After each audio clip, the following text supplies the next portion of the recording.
Good morning, Knicks Nation. Today is Friday. It is the 14th day of January, 2022. Happy Friday. I hope that you're healthy and COVID-free today. I hope that you and your family, in terms of food, shelter, and clothing, as well as health, that those needs are being met. Blessings upon those that work in the healthcare field and the first responders who are trying to save lives. Blessings upon those also that pick up garbage for us. Keep our streets and sidewalks clean. Blessings upon those that make deliveries for our convenience. Double blessings on those trying to help deliver and rescue the victims of prostitution, of child prostitution, of pornography, of child pornography, of human trafficking, of sex slave operations, of child molestation and pedophilia. Double curses upon the perpetrators and profiteers of these disgusting and heinous human destroying operations. Finally, blessings upon the homeless. 600,000 men, women, and children in the streets of the United States on January 14th, and millions around the world in similar or worse conditions. Blessings upon them, for theirs is the kingdom, and blessings also upon those who have the heart to try to help. There's going to be a basketball game tomorrow night.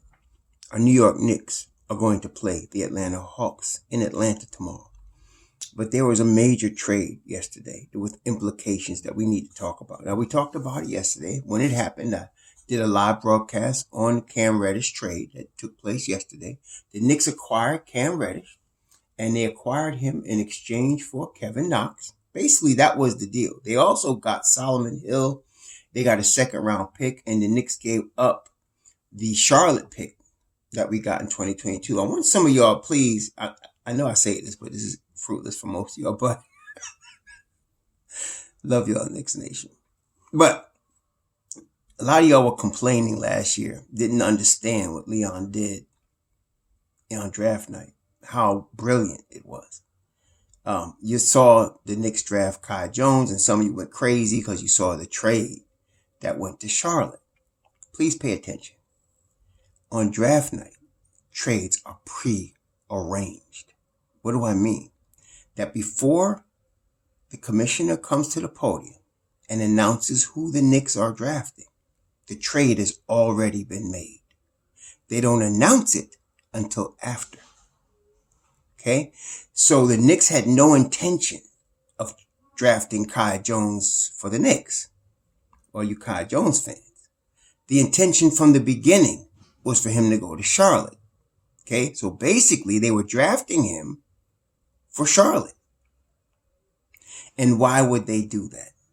Because they obtained this first round draft pick that they just used to get Cam Reddish. That's the second reason. The first reason is they knew they were going to get their guy that they wanted, Quentin Grimes, later in the first round, which would be cheaper. So the lower in the first round and into the second round you draft, the less money you pay. So you can get a guy on a rookie deal and you got him locked up for 4 years on a rookie deal. That's cheap. The later in the first round it is, the cheaper it is. Okay? So the Knicks traded that pick or pre-traded it to get Quentin Grimes, and so they ended up getting Quentin Grimes and the number one pick. That was the purpose of the deal. And that number one pick that they got from Charlotte turns into Cam Reddish. Y'all understand how that works? And you some of y'all would scratch your head and say, well, how did Leon? Come on, man. This is chess, baby. Y'all gotta remember, it's chess. This ain't checkers. Okay? Leon making moves. He makes moves in advance that puts him in a position where he can take an advantage of a move later. Okay? My man Tibbs wanted Deuce McBride from West Virginia. Him and Huggins know each other, and Huggins and him coach very similarly. And so they had called Huggins. They had got in touch with him. They had brought in Deuce for workouts. So Tibbs wanted Deuce McBride. Okay, Leon, we're going to get him. We're going to get him cheaper, though. And they got him at pick 36. Okay? So that's how these things work. You got to think multiple steps ahead. I know that's hard because the media don't let you think multiple steps ahead. They're always hyping the current situation and not really thinking multiple steps ahead. But remember, we've been saying for more than a year, the Knicks used to play checkers, but Leon plays multiple dimension chess. I mean, that brother turned trade that he got a player once in a weekend without the player ever coming to New York, shifting that player off, and in the interim picked up a couple of second round picks. You see what I'm saying? So what did he do yesterday? He turned basically the 24th pick from last year, right? He turns that into Quentin Grimes, Cam Reddish, and a second round pick from Brooklyn. That's what he did. Okay, y'all need to recognize and appreciate what this man does. All right. So what we need to talk about today, though, are the implications of getting Cam Reddish. The implications. First, let's talk about Cam Reddish. A little bit of detail here. So we know he came to Duke with Zion, with RJ. He was top 5 in the nation as far as coming out of high school, his rank coming out of high school. At Duke, he was the spread the floor guy, the 3-and-D guy. Yeah. So he was, and he was inconsistent as a shooter at Duke. But you can see flashes. And that's what I saw when he was there. I saw RJ's bully ball. I saw that he didn't shoot well. I saw that he had the ability to defend.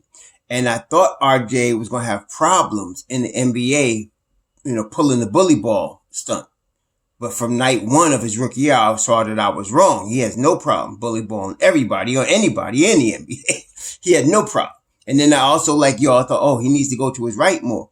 No, he's good, and that obviously he has greatly improved his jump shot. So RJ was the pick, but at the time, I ain't gonna front. I liked all three, but I would have rather them at that pick get Cam Reddish, because I thought Cam Reddish as a long-term prospect, not an immediate prospect. And some of y'all need to think, we're going to talk about Zion too in a second. Y'all don't think long-term enough, but I'm trying to help y'all here. So as a long-term prospect, I thought Cam Reddish would be the best of the three because of the athleticism, the height at 6'8". He could play 2 and 3, and forget the point guard stuff. He's not a point guard. Right? I know he claimed to be a point guard. Notice Atlanta never used him as a point guard because he's not a point guard. Okay. So this is the NBA, but as a 2 or 3 wing, I knew he could develop into that. And of course, the mechanics on his jump shot and his foul shooting, he's a 90% foul shooter, told me, okay, this kid could be good in the future, man. And he showed enough flashes to let you know he could take over, right? So now he comes to Atlanta. Now, he comes to Atlanta, and this was the problem. Now, you do need wings to win championships. A couple of ingredients go into winning championships. And I want y'all to know right off the bat, a 3-point shooting big man is not one of the ingredients. You can have one, and that does help you, obviously, but it's not a necessary ingredient to win a championship. Okay? Tim Duncan won 5 rings, and I don't think he ever shot a 3. All right? So that's not necessary. All right? So I'm saying you could win a championship, but really one of the key things is you need depth at the wing. You need to have some dynamic wings if you want to win a championship. Okay. And so most teams know that. So what Atlanta did is they went and got DeAndre Hunter out of Virginia. They got Cam, right? Then they got Kevin Huerter out of Maryland. Then they went and they signed as a free agent Bojan Bogdanovic, right? So you have 4 wings. Right? You don't have enough minutes to appropriate for 4 wings. You don't have enough minutes. You have minutes to appropriate for 3 if you're going to rotate them, right? So you got 2 starters, and then you got a guy that's going to come off the bench. Well, Cam, for various reasons, became the 4th guy. Somebody's going to be the odd man out, right? So Cam became the 4th guy. Right now, the plan was to start DeAndre Hunter with Bogdanovic and then have Kevin Huerter come off the bench. That's what they've been doing. Then they went and got Cabarrot, and that's, I think for the COVID thing. But now you got 5 wings. So they overloaded at the wing, and it was inevitable. I kind of figured that out from draft night when they picked up all those guys and then signed Bogdanovic, that there was going to be somebody had to go. Okay. I didn't know who it was until now this year we knew it was Cam, but somebody was going to have to go. They had too many wings. So his first year in the NBA, he played 58 games. Now remember, the first year I think for his first year was the COVID year. So I think there was only 66 games to be played that year, if I'm not mistaken. And so he played 58 of them. He got 27 minutes a game. He started 34 games. It was a typical rookie year. He terrible shooting, from the field. He shot 38%, 33% from 3 on 5 attempts, 4 attempts, 80% from the line. He's always a good free throw shooter. He averaged 11 points a game. That was his rookie year. Okay, rookie year is learning year, and he got good minutes, and that's what happened. But then the second year, which was last year, it was kind of disaster. His Achilles, he had an inflamed Achilles, and he missed last year 46 games. He missed most of the season. He only played in 26 games.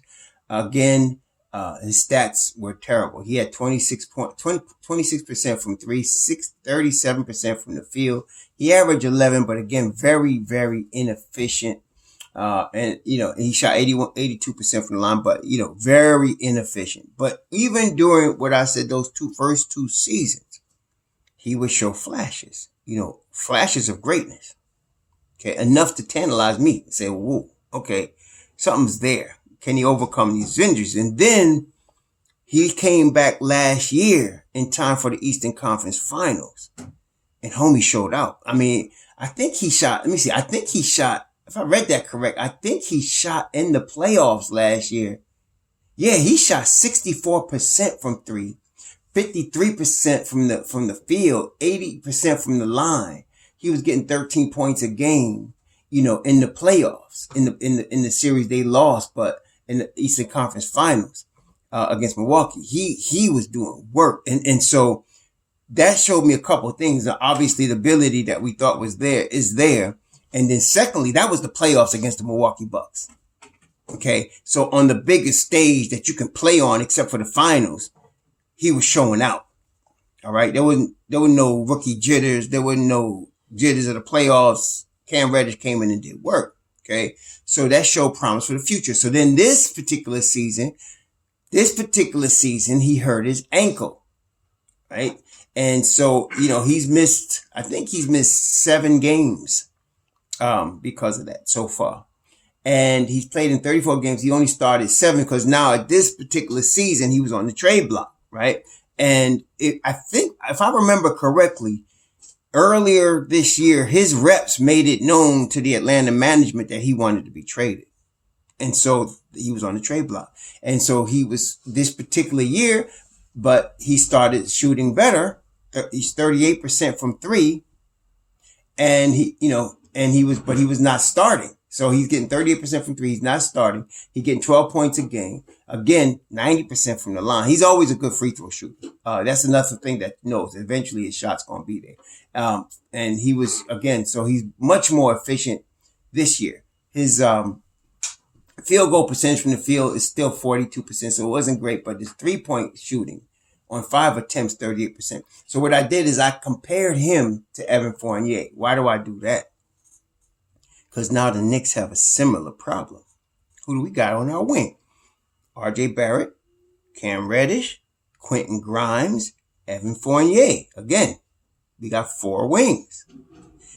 Especially under Tom Thibodeau. And then, of course, you can count Alec Burks in that because he also plays the wing as well. He starts at point guard, but we know that he plays the wing. That's his natural position. So now you got 5 wings. Right? You can't play everybody. And Tom Thibodeau definitely, as you and I know, limits his rotation. Although I think he's going to have to make a decision to maybe go to a 10-man rotation. But that's not him. So somebody else got to go. Okay? So let's look at this. RJ ain't going nowhere. They just got Cam. Now, wait, before I go there, Scott Perry. Let me tell you about Scott Perry a little bit. Okay. Scott Perry drafted De'Aaron Fox, right? Tremendous. That was his last pick that he made before he left the Kings to come to the Knicks. He drafted De'Aaron Fox. See, okay. But you go back over Scott Perry's draft history as a general manager. Scott Perry also drafted Elfrid Payton in the lottery. Scott Perry brought Elfrid Payton back to New York because he drafted him. Scott Perry drafted Victor Oladipo and then traded him. And he became an all-star after he got traded. Scott Perry also drafted Kevin Knox. So I want to tell you, Ian Begley said yesterday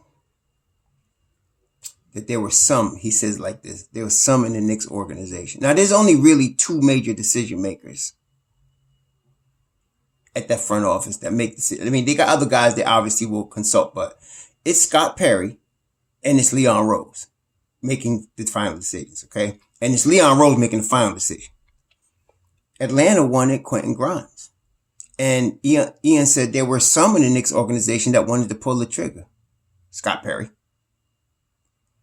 But they decided not to do that. Ultimately, they decided they weren't going to give up Grimes. Leon Rose.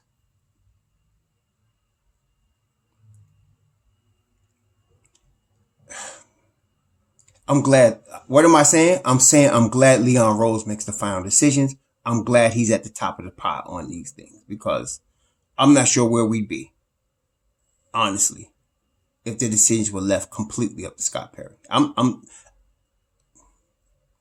almost hoping he goes to another team because then Leon could pick a GM that he picks for his crew, right? Because, yeah, anyway, he was ready to give up Quentin Grimes, man. At least the Don understands what he's doing. And he decided, no, we're not giving up Quentin Grimes. See, this is a new culture, y'all. So, anyhow, the Knicks now have 5 wings. So, RJ ain't going nowhere. They just got Cam Reddish. Okay, so he ain't going nowhere, right? They ain't giving up Quentin Grimes. He ain't going nowhere. That leaves 2 guys, Alec Burks and Evan Fournier. Something's got to give. Okay, something got to give. So, you know how I feel about Burks, and a lot of y'all feel the same way. We don't want to trade Alec Burks. He plays multiple positions. His defense has improved under Tom Thibodeau. He was the weakest defender last year in the rotation. Not this year. His defense has greatly improved under Tom Thibodeau. And of course, biggest thing about Alec Burks, as I said, he's clutch man. Fourth quarter, playoffs, you want Alec Burks on your team. Okay? There's no streakiness with him. He's always going to contribute to winning, especially at crunch time. So that leaves Evan Fournier, which I think is going to be the next shoe to drop in this thing. Evan Fournier. Okay? Grimes is not coming out of the rotation. He's not. He's earned his spot in the rotation. And Tom's not taking him out. Tom likes him. Okay? I heard some of these commentators, I listen to some content creators sometimes, and sometimes I got to turn the channel. And I'm not going to name because I don't want to be negative on a certain person, but certain people. But somebody claimed that Grimes only gets spot minutes. I was like, are they watching the games? Grimes been getting 20, 28 minutes a game for the last couple weeks now. He's in the rotation. Some people ain't paying, since Grimes only gets spot minutes. I'm like, anyway. So Quentin Grimes ain't leaving the rotation. RJ's going to start. So now, and Burks, we know Tom likes Burks. He could put Burks anyway. He could put Burks in the second unit. He could start Burks at point guard. He could start Burks at 2 guard. Burks is like, he's like the Joker. You know what I'm saying? Like the Joker in the card. He's the wild card. He could do anything. He's almost like the queen on the chessboard. He could do everything. You know what I mean? So, yeah, so I'm not worried about Burks. You could put him in the second unit also with Grimes. But I'm thinking you're either going to start Cam eventually or you're going to put Cam in Mob Deep and start Grimes. That's where you come in. And I'd actually like Grimes to start if it was me because of his defense. Okay? I'd like Cam to start off on Mob Deep. But to me, Evan Fournier is the next shoe to drop. I think he's the next shoe to drop. Now, what will we get for Evan Fournier? Well, at first I thought it was Jeremy Grant because we could get. I think we could get him if we want him. I'm not sure now. I'm not sure. Some people look Miles Turner. Listen, this is the thing. If we could get Miles Turner and keep Mitchell Robinson, I'm all in. Yeah. If we could get Miles Turner and keep Mitchell Robinson, I am not giving up Mitchell Robinson. I'm not. I'm sorry. I'm not doing it. Okay. And I'm very confident the Knicks are not because of Tibbs' really affection and need and love for Mitchell Robinson. And now he's coming into his own, getting in shape. No, we don't want to give up Mitchell Robinson right now. Okay. So no, I think Scott Perry would do it, but I don't think Leon's going to do it. Okay. But if we could keep Mitchell Robinson and get Miles Turner, and I don't know what that means, if it means Fournier and something else, Nerlens, whatever. I'm keeping Mitchell Robinson. So now, if you can give me Miles Turner and Mitchell Robinson, oh yeah, I'm all in. But I'm not giving up Mitchell Robinson. I'm not doing it. Okay. And again, the change in culture, y'all need to understand what that means. Some of y'all still like the crack is strong. You don't draft your player, develop your player in your organization to send him elsewhere because you just see something on the other side of the grass that you want. That's not long-term sustainable winning. It's not. It looks good, but it could blow up in your face. Okay? It could blow up in your face. All right? So some of y'all just don't get that. But I've seen too many of them, over time. So, no. And I've seen too many teams draft guys that you thought they might trade later, only to develop them, and they become integral pieces of a chip, So I'm not trading Mitchell Robinson unless Mitchell decides he wants to go, and I don't think he does. I think Mitchell loves it in New York, so I think they're going to get a deal done, on his extension. But that's that. Now, the implications of Cam Reddish. Again, there's an injury history, so you have to keep that in mind, Knicks Nation. He's never averaged over 12 points a game, even in college. You got to keep that in mind, right? So you got to understand there's an injury problem. We don't know what kind of production, how efficient. Now, he's shown flashes of greatness. That's why we have him. Now, listen carefully. For the next year and a half, a couple of things are going to happen. Next 18 months, that is the finishing of this season, or the next season, and you're looking at the 2023 summer. Summer 2023 is big time. Not this summer. Though it could be too, but I'm saying for 2023. This next year and a half, Cam Reddish is auditioning as a permanent Knick. That's what he's going to do. He's auditioning right now. His durability is going to be tested by Tom Thibodeau. You know that. And his production. Both sides of the ball. Okay? And so the next year and a half, he's not going to get an extension until 2023, the end of 2023, if he gets one from the Knicks. And they're going to use this time to see what they have. All right. It's the same with Zion. Some of you are poo-pooing on Zion. And again, you're short-sighted. For the next year and a half, Zion Williamson is auditioning for the Knicks. Let me say that again. For the next year and a half, Zion Williamson is auditioning for the Knicks. This next year and a half in New Orleans is the Knicks trial. Y'all need to think of it like that. Don't look at Zion right now in terms of what he's looking like right now. Watch closely, though, as Leon Rose is going to, the next year and a half. Okay? Does he lose weight? Does he stay healthy? Is he productive? What is he doing in New Orleans? That's going to tell you if they want to pursue him. That's the position we're in right now. It's not a question if they can get him, because now I'm telling you, he wants to come to Madison Square Garden. No doubt. It depends on his production, his health. Okay? You know Zion, just because of his talent, who he is, where he was drafted, he's going to get max money from somebody. Okay? But the Knicks, Leon not stupid. So we're going to wait the year and a half. And basically Zion is basically auditioning for an audience of one. And that is Leon Rose. That's what he's doing right now. Cam Reddish is auditioning to an audience of one. Well, it's not one for him. It's really the whole Knicks organization, starting with Tom Thibodeau and Leon Rose. So these guys got a year and a half to show what they got. RJ's already shown what he has. RJ's obviously the most durable of the three, right? And his progression has been steady. He's on the come up little by little every year. And he's getting the most minutes of the three. And now RJ, the only question with RJ is this: how far do the Knicks go this year? Do we get into the second round? Do we make the playoffs and then get into the second round? If that's the case, RJ's a max guy. Okay? If it's not, he's not a max guy. Or they may wait on him too, because he's eligible for an extension, and I want to say it's next October. Let me say, I'll tell you right now.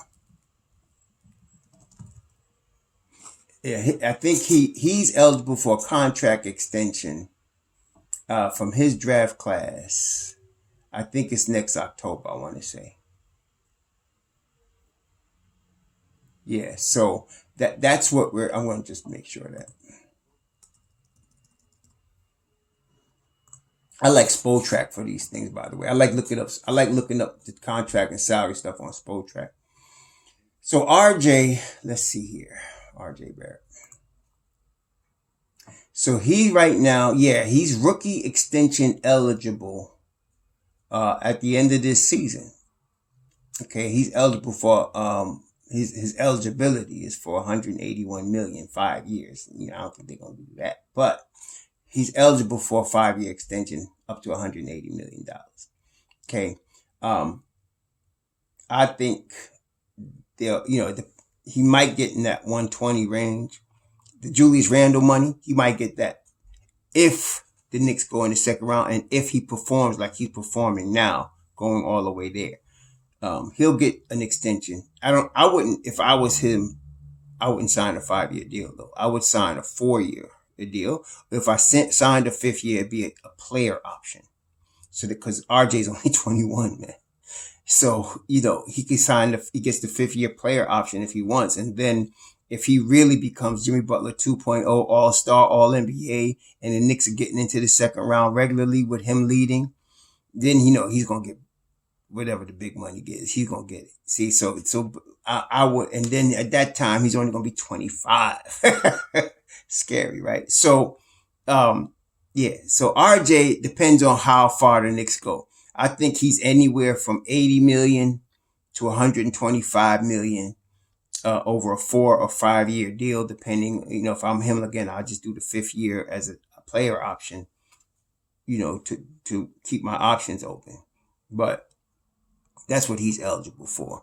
If the Knicks, depending on how the Knicks do. So they got to sign him. But then there come Cam, and it depends again. I don't even want to guess at Cam because we don't know. Based on what he's doing now, he wouldn't get a lot of money. I wouldn't. He hasn't done anything. I mean, really on a consistent basis. The talent is there, but you got to see him do something, right? So that's what this next year and a half is for with Cam, all right? And Zion. It's like that for both of them. So for different reasons. Now, Zion definitely wants to come and join his buddies in New York. He already said that in Madison Square Garden is his favorite place to play. He loves Madison Square Garden. He likes the fans, he likes the atmosphere. He's already said that. RJ and him are very tight. Cam and RJ are not as tight as Zion and RJ. Not that Cam and RJ ain't friends, but it's Zion and RJ that are really tight. And so you got Cam here and you got RJ here. Zion gonna want to come. But again, he's not coming this year. It's the next 18 months you got to look at. The next year, season and a half. This half season and the next whole season, summer 2023. Now you can make a judgment. Now you look at that body of work over 18 months and see what you got in Zion. Okay? That's what you're looking at. Okay? Now you may have to give him max money because he's Zion. And if he shows out, you're going to definitely have to give him max money. But that's what you're dealing with. Okay? So now the implication is, what about Obi and Julius? Good question. I don't know. There's a lot of intangibles here. Obi Toppin, y'all kids still getting it twisted. Please don't get it twisted. If the Knicks trade Obi Toppin now, it's not because the Knicks management wants to trade him. Some of y'all still get it. Even some of y'all still just comment without even knowing what's going on. It's because Obi wants to play. Y'all gotta know that. It's because Obi wants to play that he would get traded. And the Knicks would use that and say, okay, Obi wants to play. He's not getting minutes. What can we get for Obi? That's how that works. If Obi says he wants to stay in New York, guess what? He's staying in New York. So it depends on Obi. Now, I think right now, I'm guessing, but I'm thinking he's going to stay this season and play it out. He sees the Knicks starting to play well. He's in New York. He loves it here. He's from here. And Obi chances to go out and really get to him. I mean, it's really amazing. So, and if he can get more minutes going into the playoffs, we'll see. And then, he might come back and play Summer League again to get further better. He might. So that we'll see what happens. But if he's still having games where he's getting 9, 10, 11 minutes, going into next year, I'm telling you, he's going to be gone because he's going to want more. And I would too. He's wasting his career. Now he's at the point in his career where he's learning. That's why I think he's going to stay. He's in his second year. He's learning. But when he gets to the third year and he's starting seeing the game slows down for him, jump shot starts to fall a little bit regularly, and he does all the other things that he already does, I don't know. All bets might be off. But this year, unless he states he wants to leave, he's probably going to stay. Okay? So, but Julius, he's got a 15% trade kicker in his contract. Yeah. So it's not a no trade clause, but it's a 15% trade kicker in his contract. So somebody will have to eat that to take on Julius. So in other words, if he's getting, he's not, but if he's getting $20 million, they would have to pay him $23. You'd have to give him a $3 million bonus to trade him. Okay. Whatever, if he's making 30, you got to give him $4.5 million to trade him. All right. Now the Knicks got the money, but I'm just saying that's also something there. He's got a 15% trade kicker in his contract. Whoever receives him is going to have to receive that as well. So he signed a 4-year, $117 million deal. That doesn't even kick in until next year. This year right here, we're on the third year of his last deal. Okay. But, this is the first year of his new deal starts next year. I think Julius is going to end up being traded. Not this year. Not now. But at the end, the 2023 season, again, if Zion is coming here, you don't need both Julius and Zion. They're both power forwards. So, if Zion ends up, it's going to be very interesting to see how Zion plays over the next 18 months. What he does with his body, what he does with his foot, how he performs, how many games, how many minutes. It's going to be very interesting to see that. Because that's Julius, that's going to decide what happens with Julius. Obi, that shouldn't affect Obi. Although Obi's a starter, Obi should actually, what I'm thinking is, and this is how this is going to work. Look at how many minutes right now Taj Gibson gets. And what you want to do is you look at Taj Gibson's 36, right? He can't keep going forever, right? So Taj Gibson's 36. So you want to look at how many minutes is Taj getting. And then what you're going to see is you're going to add that to Obi's minutes, because Obi's going to end up getting the minutes he's getting now plus Taj minutes. I think he's going to get that. I mean, if they're going to keep him, if they're going to keep him. So I'm just looking at the last game as an example. So this last game, Taj got, how many minutes did Taj get here? Oh, Taj didn't even play last game. Oops, I didn't realize he didn't even play against Dallas. See, I didn't even know that, but I didn't even realize that Taj didn't even play against Dallas. Last game he played, I think he played against San Antonio. Let's take a look at that one.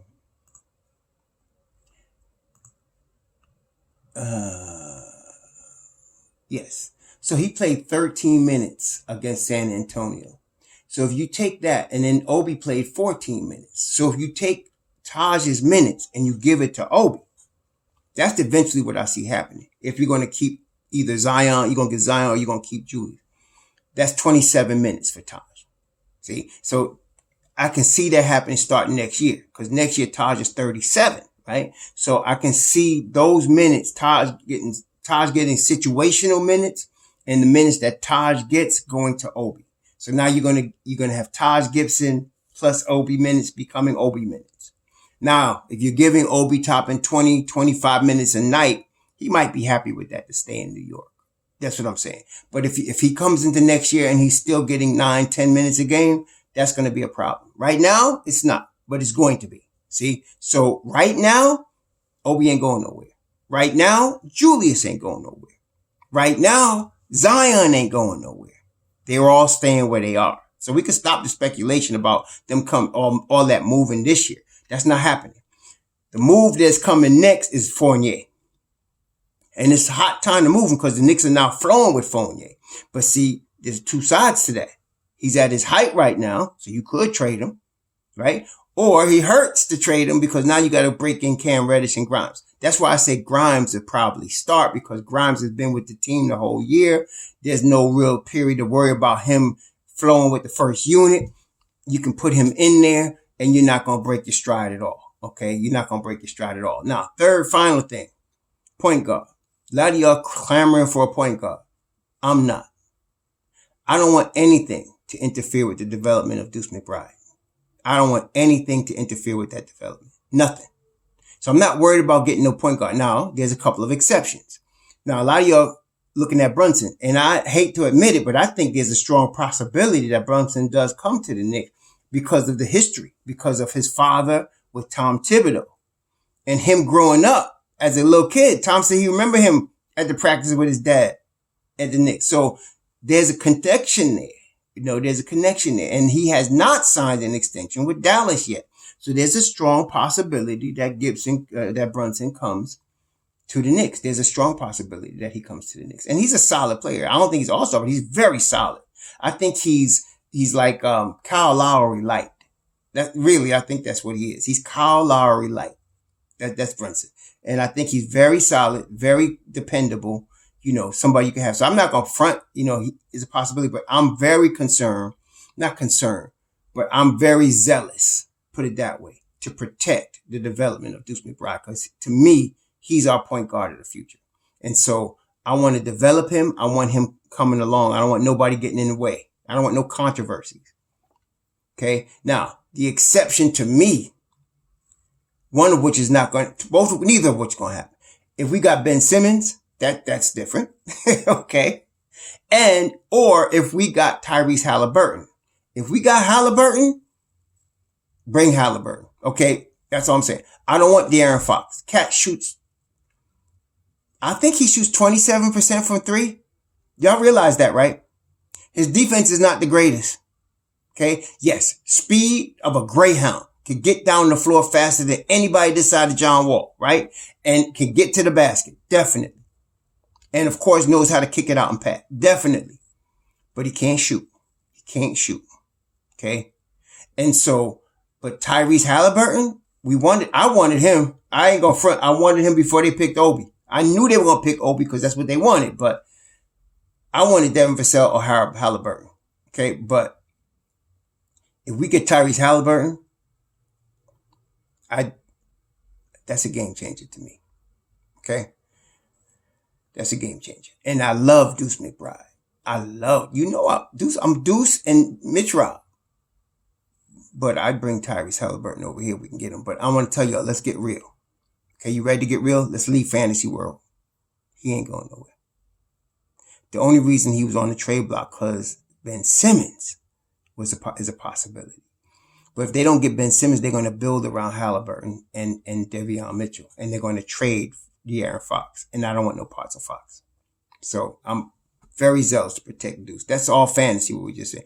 And I don't even like to talk about fantasy. About most fantasy you're going to get from me. We're not getting Tyrese Halliburton and we're not getting Ben Simmons. Done. Not happening. Wake up. Not happening. So I'm very zealous to protect Deuce.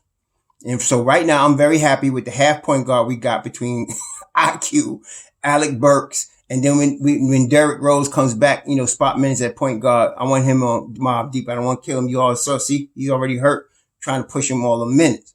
So you got to put him on Mob Deep. I don't want to kill Derrick Rose, but I'm happy with that platoon until we can hand these keys to Deuce McBride. That's what I'm talking about. So, that's the way I'm looking at it. And I'm hoping Leon is looking at it the same way. That's why I ain't worried about no damn point guard. We're in year 2 of the rebuild. Don't forget that, yo. Year 2 of the rebuild. Okay? Just want to let y'all know that. Okay? We're not winning the championship this year. Year 2 of the rebuild. All right? All right. Well, I think I talked enough today. Please be safe out there. Have a good weekend. Martin Luther King celebration on Monday. MLK. Rest in peace. Rest in peace. Shalom.